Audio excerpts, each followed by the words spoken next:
जब 18-20 की अवस्था थी तो ऐसा नहीं कि कोई हमारा हृदय पत्थर का था, हमारा हृदय भी प्राकृतिक ही है, इसमें भी कामादि वेदनाएं, लगता भगवान ये कब नष्ट होगा, व्याकुलता जो उसकी वेदना प्रकट होती, हमारे मन में था कि 30-40 की अवस्था में समाप्त हो जाता होगा, क्योंकि ये यौवन अवस्था का है।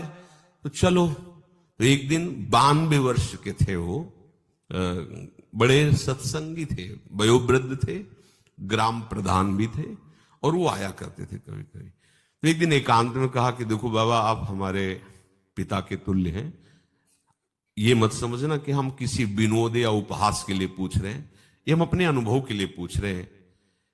आपकी अवस्था कितनी? उनका 92 वर्ष की। तो उनका आपके अंदर विकार की स्थिति क्या है?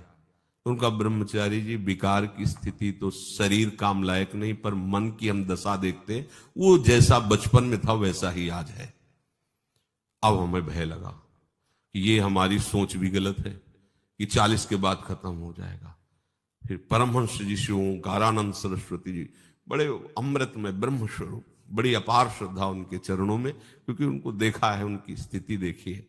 उनसे प्रश्न, तो उनका बेटा इतना भयभीत होने की जरूरत नहीं है, तुम इसे स्वीकार क्यों किए हुए हो? अपने में स्वीकार करना ही अपना पतन करना है, इनको अस्वीकार करो।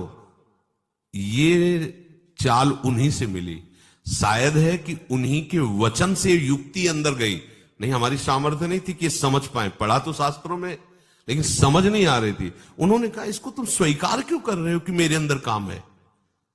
तुम चैतन्य घन परमात्मा के अंश, तुम्हारे में काम प्रवेश ही नहीं कर सकता, तुम अंतःकरण को क्यों स्वीकार किए हुए हो?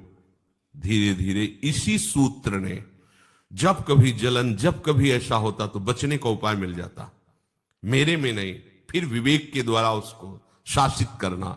अगर इसे अपने में मान लिया तो फिर शासन नहीं हो सकता। कोई भी विकार कभी किसी को सुख नहीं पहुंचा सकता।